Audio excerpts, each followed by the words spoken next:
brought our team closer, it's divided our country. I would like to have normalcy in our country and togetherness in our country. You don't appreciate life and the normal things you get to do, go to the store, go to the beach. Oh, and fans in the stands. I came back to work in June because there was nobody else in here. And we stayed that way for 2-3 months. Our players came back. We went through our testing protocol and all the things we do. We wore our masks, at the time gloves, washed our hands 15 times an hour. And I think that all helped. I think the proof's in the pudding. Sure enough, come November, and I had tested 16 straight days because we test every day here. After 16 negative tests on that given day, my daily testing came back positive, and that's when I followed up with a PCR test. That became positive also, so I was out of commission actually for the next 11 or 12 days living in my basement. Yeah, I'm here, guys, and I'm sorry that I'm taking up some of your day, but I found out this morning that I tested positive. I've been beating my brains out to figure out where and how. I think I've been as diligent as anybody. My symptoms were a little bit of a cough, a little tiny bit fever. But then about day 6 and 7, I started getting some headaches, felt like sinus headaches. Not severe, but really hurt me because I was watching our practices by Zoom and couldn't do that. I wasn't sleeping very well, which wasn't good. But I was taking care of myself as best I could in that basement of mine. I went through that process, and then day 11, I came back, and day 12, watched practice from the stands for 2 days. And then I've been here every day since and working pretty good hours. What I did notice after, as I started working out, the fatigue part that they talk, the COVID hangover, whatever you want to call it, it affected me. But on a 1 to 10, 10 being the worst, I probably was never above a 5. Did it linger? A little bit. But would I have said, other than a little longer stint, that it affected me more than some of those other things? The answer would be no. I've got a neighbor who was 50 years old that was a doctor that died. It affects everybody differently. It affects people with pre-existing ailments more than it does people that are really healthy. We all understand that, but that sounds good until you're that one person. There are 20-year-olds that have died. There are 10-year-olds that have died from COVID. So I'm one that says I was lucky. It just takes, like my daughter, family, wife, kids, my own players. If one isn't lucky, then it's one too many if it's one that you know. I don't think we've respected it like we should. I don't think if you wear a mask, you're a Democrat. If you don't, you're a Republican. I think we're talking human beings. I personally think we've botched that up in our society totally. My best example is a seatbelt. When I was little, they didn't have seatbelts. And then when they had seatbelts, I never wore a seatbelt. And then when you start watching the studies and you have your own kids, you start saying, wow, these seatbelts are important. And what's really funny about a seatbelt compared to a mask or social distancing, or a seatbelt helps save your life. Your life. I put a seatbelt on, I got a better chance of surviving an accident. A mask helps me save my life and maybe thousands of other people's lives. And I just look at it and I say, are we that dumb of a society? I dislike politics completely. But in general, I've always supported our state, our governor, with the mask. I've supported it with the social distancing. And, you go back to wearing seatbelts. Now I think 90% of the country wears seatbelts. Why? All they're saving is themselves. And yet with COVID, we can't get people to social distance, to do the things, to wear their masks, when they could not only save themselves, but they could save maybe hundreds, maybe thousands of people. I'm a big advocate of it. I'm a big advocate of doing everything you can do to take care of yourself. I feel for our youth. If it's difficult in your 60s to do stuff, I can't imagine being 20 and Mariucci and I up in our dorm room, kind of quarantined. But you do what you do to take care of yourself and others around you.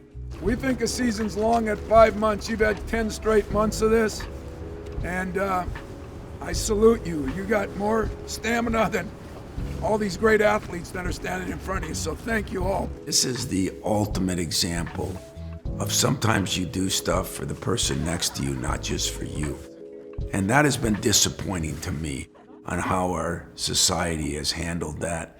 I have not been a big fan of the people that have just blown it off. And I would tell that to my best friend.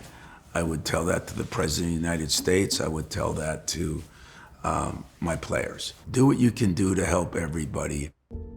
I talked to Brad Underwood today. Him and I spoke, following the advice of our medical personnel and theirs and the safety of our student athletes. We will be postponing that game on Saturday too, because we've had 3 more positives yesterday.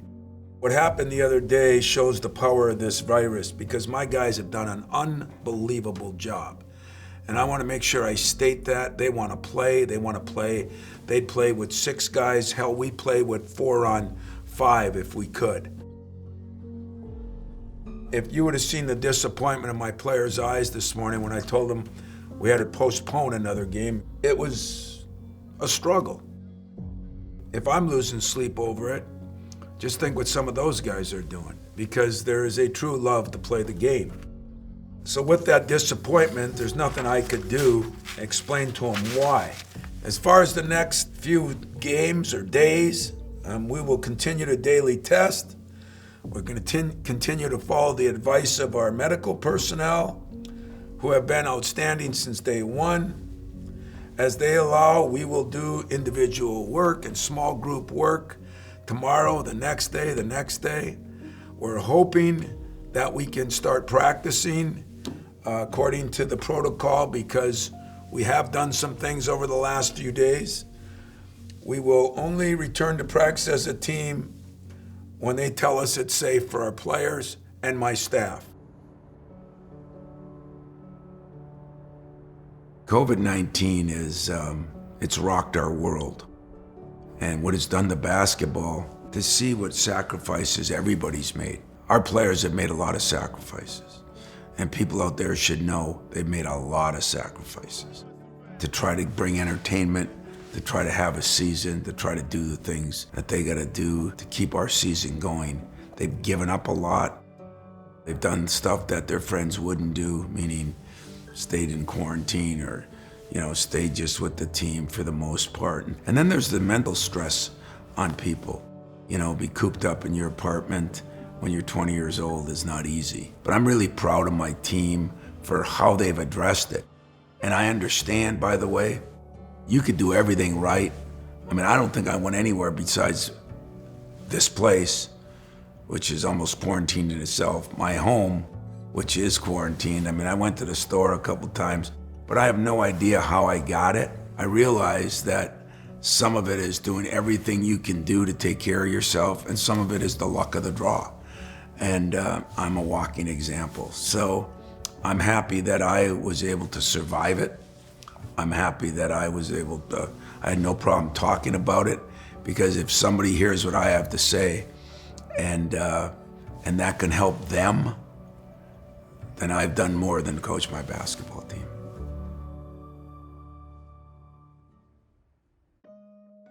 Underway here for the 2020 and 21 Big Ten Cross Country Championship. We need to say it that way because they'll be right back here in October, hopefully, and they'll do it again. Of course, there's concern, around competing and practicing during COVID-19, but honestly, when we got word that we were going to be able to have a season with cross country and track and field, I think I speak for our staff in general when I say we were just really excited, and we try to control the variables and help our student athletes succeed, but we are just excited to move forward with competition. We were supposed to return a full squad that had been at Big Tens and had won before and had a lot of experience. but we ended up only returning 3 of us. So, I mean, our whole entire crew, except for 3 of us, were first time in a Big Ten championship. So looking ahead, we were like, we're young and we're gonna learn from this. And the expectation is that we're gonna show up and we're gonna give it all that we can, and whatever happens, happens. Having our first meet being the championship was hard to prepare for, just in the sense that we haven't raced that far in a very long time. But I think like just being on the team and knowing that we were all going to go into it, knowing that it was going to be hard, and knowing that we were all going to encourage each other out there on the course and get it done, that was what was really helpful in mentally preparing. A lot of Michigan State right now, Lindsey Graham, Jenna Magnus, they had one of the best packs last year. They went 14, 15, 16. So if that entire pack at 14, 15, 16 is able to just slide up a little bit, and we see Graham and Magnus on the right side, and it also looks like Johnson's there. So that was your 14, 15, 16 pack last year, and they're trying to be right in that top 10. The day of the meet, I think Coach Bresnow really focused on making sure that we were calm and kept reminding us again that we had a lot of time and to not get really tense, and just that if we had nerves, it wasn't a bad thing. It just meant we cared, but we didn't need to let those nerves overrun us and kind of take away our focus on doing what you could for the girl next to you and your teammate that you've been working with all season, and just appreciating that time again to be at the meet itself. It was all just excitement and really positive energy from everyone on the team and from Coach Bresnow. And we were all just so happy to be there and so excited to compete. And when we were in the our little huddle before we start the race, Coach Bresnow said, "All right, go green, go white, go state on 3." And just hearing her say that, it was just so surreal. I just got chills. It looks like unless something catastrophic happens, Michigan State might have locked up that title defense. Katie Osika in 17th. You've got 5 runners in the top 17. That's really impressive. And 147, they were 14, 15, 16 last year. So making that big of an improvement with your top 3 is absolutely going to be exactly what you need to do to defend. We're fortunate enough during the race to have live results, and I'm not a coach that likes to follow them during the race. I find it really distracting, honestly, because I just want to coach to the moment and stay calm myself. And I feel like if I see those results, I might get too excited or say something in the wrong way. So I just tried to follow my advice to them, which the biggest part is staying calm and following the plan and supporting them. Michigan State winning it again. They won it last year, and they'll win it again for their 8th team title. When we all crossed the line, we really did have no clue that we had won the meet. I crossed, and then India crossed right behind me. And we got our net gaiters on, and we were just hugging and, trying to calm down a little bit. And then I look up and I see 3 or 4 of our teammates have already crossed the line. So I was like, okay, everybody did really well today, and we just keep seeing them come in. We were all just happy that we had the opportunity to race. I say to the group of girls, I'm like, today might have not been the best showing for everybody, but each and every one of you learned a lesson today. Even I learned a lesson today. I'm sure all the seniors did. It was just kind of a very solemn moment. We're walking back and everybody's getting changed and it's quiet. And finally somebody was like, what, how did we do? Nobody even thought to ask. And the coaches weren't around and there's no spectators, so you have no idea unless the coaches tell you. And Lindsey Graham, a senior or a 6th year, looks at her phone and she goes, "Guys, we won." And we all look at each other and we go, "What?" And she's like, "Yeah, we won." Not only the girls that were there that day and had raced, but all of us had, on the team, even us that were, back in East Lansing, had worked towards that. And just knowing that I had come together that day and been able to do what I did with my teammates because of, the strength of our team was just so exciting. So I was very happy about it. It's surreal. It's just a sign of being dug into the day, to the process, to one another, and just being excited about their effort afterwards. I think the majority of them could say, yeah, I did everything in my power to be at my best on, in that moment.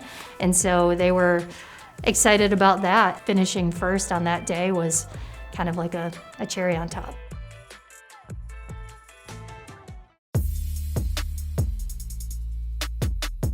What's up, Spartan Nation? I'm Jagger Joshua, number 23 on the Michigan State hockey team. I'm standing right here in the Hall of Hockey in the new Munn renovations. I'm giving you a little look around today. Right now I'm standing here in the main entrance of the Hall of Hockey. The first thing you see when you walk in is displays of past teams, players, coaches, Spartan greats. It's a great place to learn about the history of Spartan hockey before you get to your seats. This is our weight room. It's going to be 5,000 square feet. We're gonna have 10 racks right down the middle here. In the back right, there'll be a cardio station with treadmills and bikes. And then if you can see in the back left here, there'll be a turf area for stretching and running and all sorts of things. Having our own space here maximizes our time to getting the work in. We're standing here in the middle of Spartan hockey operations. To our left is gonna be our family lounge area. After games, we get to come see our family and hang out. A little area for us, that's very nice. We're gonna have 3 coaches' offices lining the windows, overlooking Munn Field. And this big area back there where the boss man's gonna reside, that's Coach Cole's office.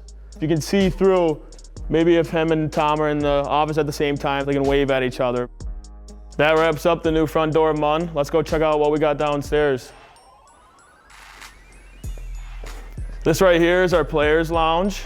We're able to fit the whole team in here, which is a plus. We'll get to study together, hang out together, and bond as a team.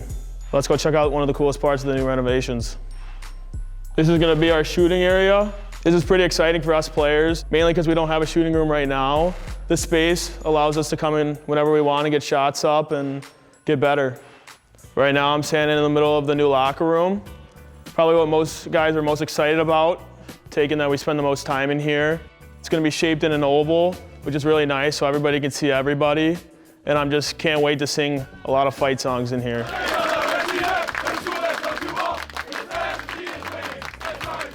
To my left here, we have a state-of-the-art hydrotherapy center. There's gonna be 2 underwater treadmills. Right here is gonna be a hot tub and a cold tub. In this area back here, there's gonna be our training room area. I try not to spend too much time back there, but you might catch me in the hot tub. Back here is our equipment room. It's about 4 times the size of our current equipment room, which I'm sure our equipment manager, T. McGee, is happy about. He's been here about 100 years, so he deserves something like this. This is our theater/film room. We'll come in here, put up past games, watch film, and it's a big advantage because we don't have one right now, so this is a huge tool to help us become better hockey players. And maybe if we catch coaches in a good mood, they'll let us put on a little movie in here. Thanks for tagging along with us today. As you can see, there's still a lot of work to be done, but all these new renovations are gonna make us become better hockey players, better Spartans, on and off the ice. Go green.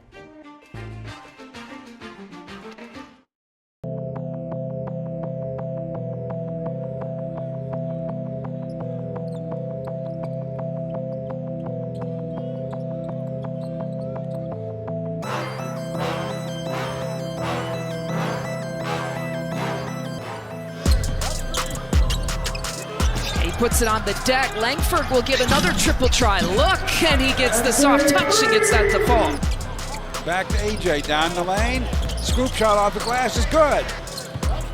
And a floater coming from Aaron Henry, and it's good, and he's fouled. And then he rips it away with that long wingspan. Here's the push for Michigan State, and Brown with the silky smooth finish. Nebraska forced to call the timeout and a little momentum. And Watts dropping it off for Sissoko. Kick out to Henry for 3, and he just beats the shot clock. All taking it inside. Got the contact there and the strong finish.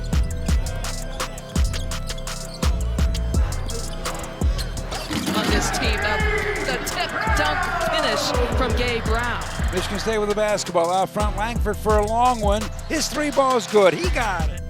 And it's a win. From East Lansing, our final score is Michigan State 66 and Nebraska has 56.